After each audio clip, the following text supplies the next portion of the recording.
దేవుని యొక్క అతి శ్రేష్టమైన నామమునకు మహిమ కలుగునుగాక. ఈ పునరుద్ధాన దినమున మీకందరికీ వందనాలు తెలియజేస్తున్నాను. ఎలా ఉన్నారండి? అందరూ బాగున్నారా? మా కొరకు, మా పరిచర్యల కొరకు మీరు ప్రార్థన చేస్తున్నారా? మేము కూడా మీ కొరకు ప్రతినిత్యము ప్రార్థన చేస్తున్నాం. మీరు, మీ కుటుంబాలు, మీ బిడ్డలు అందరూ సంతోషంగా, ఆరోగ్యంగా, ఆశీర్వాదకరంగా ఉండాలని మా ప్రార్థన. ఈ దినము మిమ్ములను బలపరచు దేవుని మాట, యెహోవా నా పక్షమున ఉన్నాడు, నేను భయపడను.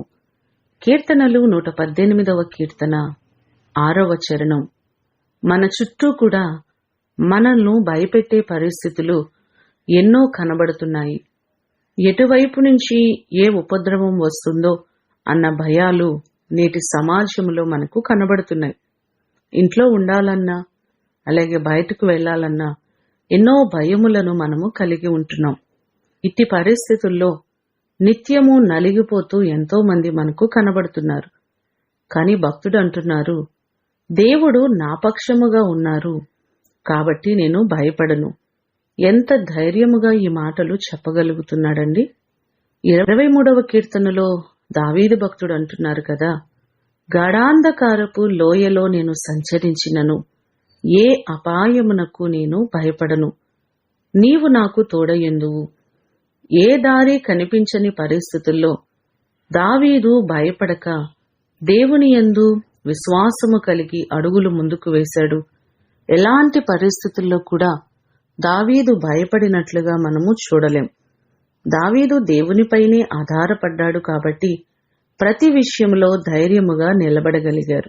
ఎన్నో క్లిష్ట పరిస్థితులు మన ఎదుట నిలబడినప్పటికీ వాటిని సరిచేయగలిగిన దేవుడున్నాడన్న ధైర్యముతో మనము నిలబడగలిగితే ప్రతి పరిస్థితిని మన దేవుడు సరిచేయగలిగిన సమర్థుడు.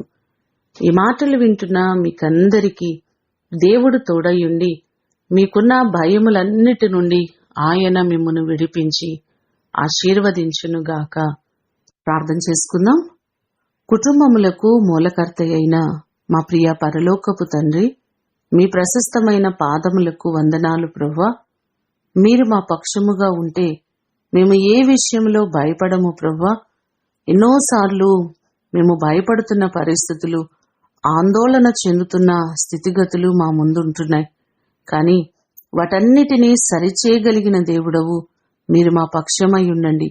మాకు తోడుగా ఉంటే మేము ధైర్యంగా ఉండగలం ప్రభువా. మా ప్రియులెల్లరినీ జ్ఞాపకం చేసుకోండి. వారికున్నటువంటి ప్రతి భయముల నుంచి విడిపించి ప్రతి వారికి మీరు తోడయ్యుండి మీరు ఆశీర్వదించండి.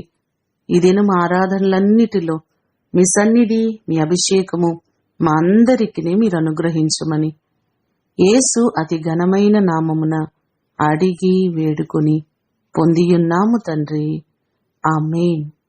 దేవుడు మిమ్ములను దీవించునుగాక.